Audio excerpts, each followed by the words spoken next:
পৃথিবীর বুকে থাকা এক প্যারালাল ইউনিভার্স, যেখানে প্রকৃতির কোনো নিয়ম খাটে না, এমন এক মন্দির যার ছায়া মাটিতে পড়ে না, যার উপর দিয়ে কোনো পাখি এমনকি বিমানও উঠতে পারে না। এই মন্দিরের ভেতরে লুকিয়ে রাখা আছে এমন একটি জিনিস যেটা দেখে ফেললেই নাকি মৃত্যু অনিবার্য।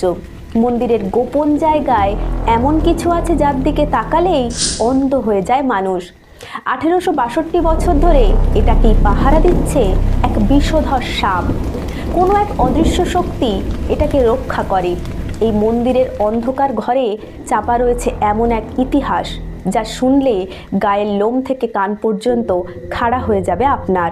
পুরীর এই জগন্নাথ মন্দিরে আজও প্রতিদিন এমন কিছু ঘটনা ঘটে যার কোনো বৈজ্ঞানিক ভিত্তি নেই। কোন রহস্য লুকিয়ে আছে এই মন্দিরের ভেতরে? আজকের ভিডিওতে এই রহস্যের উত্তর খুঁজব আমরা। এই মন্দির সম্পর্কে এমন কিছু তথ্য তুলে ধরব যা কেউ জানে না। দ্য আনসিন স্টোরির পক্ষ থেকে আমরা আরেকটি নতুন ভিডিও নিয়ে চলে এসেছি। আপনারা হয়তো এতক্ষণে বুঝে গিয়েছেন আজকের ভিডিওটি কি নিয়ে হতে চলেছে। এই রকম ভিডিও দেখতে হলে আমাদের চ্যানেলটি সাবস্ক্রাইব করুন, আমাদের পাশে থাকুন। তাহলে চলুন জেনে নেওয়া যাক সেই রহস্যময় ঘটনা। পুরীর জগন্নাথ মন্দিরের ভেতরে রয়েছে এমন এক গোপন ঘর। এই ঘরের ভেতরে আছে দুটো ঘর, বাহার ভাণ্ডার আর ভেতর ভাণ্ডার। 1862 বছর ধরে পাহারা দিচ্ছে স্বয়ং নাগরাজ, যিনি ফনা তুলে আগলে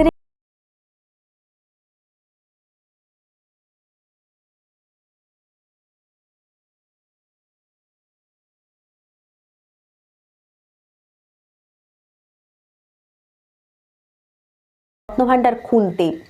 এর ভেতরে নাকি কোনো এক গোপন সুড়ঙ্গ আছে, আর তারই ভেতরে ঠিক কি আছে তা কেউ জানে না।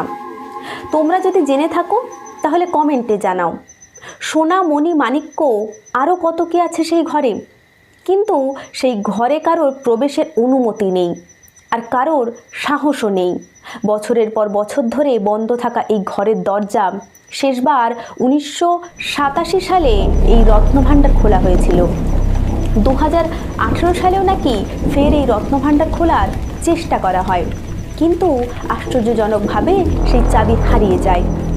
আজও নাকি সেই চাবি খুঁজে পাওয়া যায়নি। এই ভিতরে ভাণ্ডারে নাকি রয়েছে এমন কিছু যা সাধারণ মানুষের দেখতে মানা, আর তাই সব সময় তালা বন্ধ করে রাখা হয় এটাকে। লোকমুখে শোনা যায় এই রত্নের আলো ঝলকানিতে নাকি একবার অন্ধ হয়ে গিয়েছিল মন্দিরের এক সেবক।